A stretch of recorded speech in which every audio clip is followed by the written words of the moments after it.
The political division in recognising an Indigenous vote to Parliament certainly makes the task harder, but we can't forget it's a referendum. So it's not the politicians who decide, it's you, the people. There's a lot riding on the campaign, this voice to Parliament, and there are inherent risks as well. Joining me live is Dr. Mike Turner. He's a director at Freshwater Strategy. Mike, good to see you. You've seen the debate so far. We see the history of referendums getting up in this country, but you've got some experience here. Are there parallels to Brexit, and what are they? Yeah, I was just been looking at the polling last week. You know, 2/3 of people are supportive of a voice at this time, and you know it has parallels to Brexit in the UK, where a year out from that referendum, about 2/3 supported Remain, and we all know how that shook out. And you know, I still have the scars from that referendum, the nation kind of going through that process. Yeah, I think there are plenty of parallels. I think, like Brexit, there's little information at the moment about what the outcome not only will be if it is successfully gets up, but also about who's on what side and what the parties will do about it. Interesting to see here if there's a kind of Bradley effect or a Trump effect, if you like. The polls are a snapshot in time, they're retrospective, they're not predictive. But can you see a scenario here where, you know, the polite thing to do in polite society is to say, yes, we support an Indigenous voice, but do you think there are more people who privately are constitutional conservatives, if you like? No, I think we should believe where the polls are correct right now. I think what the polls mask, though, is the sort of softness of that, the vote currently. And that's to say that it could go either way. It could strengthen even further, or it could kind of narrow and become a little bit tighter from what we're seeing at the moment. I think the interesting parallels with Brexit was that the more information that came out, the more that vote tightened closer to polling day. And it'll be interesting to see whether or not it benefited the Brexit.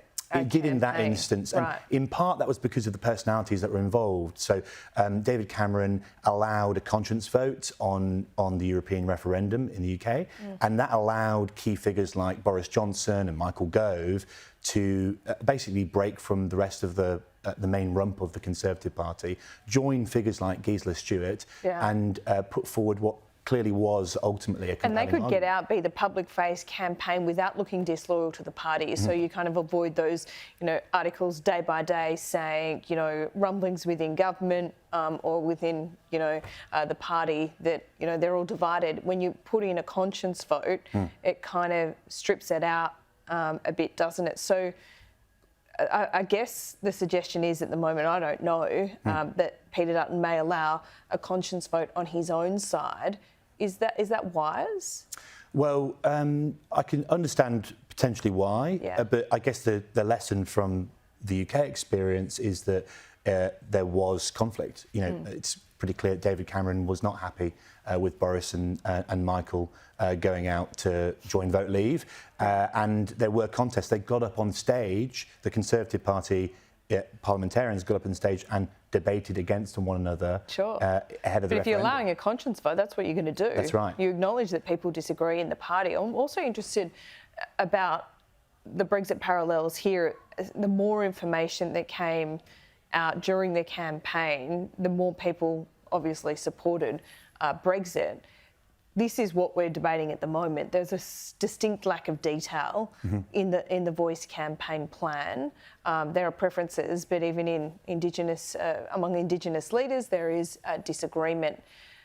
Is there an inherent risk here, do you think, for the Voice campaign as more detail comes out? Do you think it will, you know, harden people's support of it, or do you think they might get a bit scared by it? Well, I guess it could go either way. It depends what that information is. It could be information that ends up reassuring the right, for instance, in which case they may be more confident to be able to kind of lean into it, or it could be information that ultimately makes people feel a little bit more nervous about what it is that they are voting for. That's right. So, the difference here is that the Voice ultimately has the ability to be able to clarify a lot of these detail. Indeed. Whereas with Brexit, I guess there was a huge unknown. Regardless, we're leaving the European Union. That means, you know, less trade with the European Union, removal of specific laws, and also kind of cultural change as well, in the sense. You're talking about the practical. So Yeah. I think there's a lot of people at the moment in Australians, and I think Australians are quite practical. They say, yep, okay, we're pretty happy to do this. We want to see an Indigenous voice in Parliament. What's it going to change practically? Yep.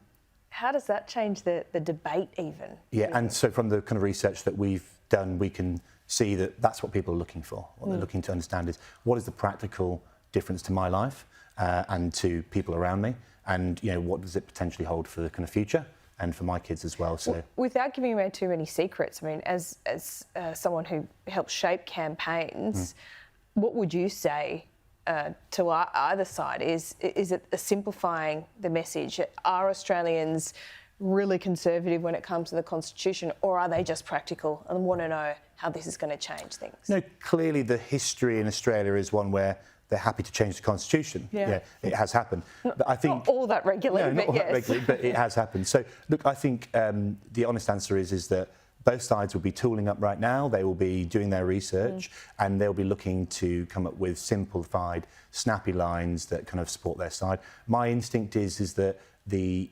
debate is going to centre around the detail, and we don't yet have that detail. And I guess that's why the result, although at the moment it's quite commanding, 2/3 support is quite strong, that is not locked in. And a year in politics, it can really change that result, and it can make a lasting impact. A year is a lifetime in politics right now. A week is a lifetime. Dr. Mike Turner, always good to talk to you. Thanks. Likewise.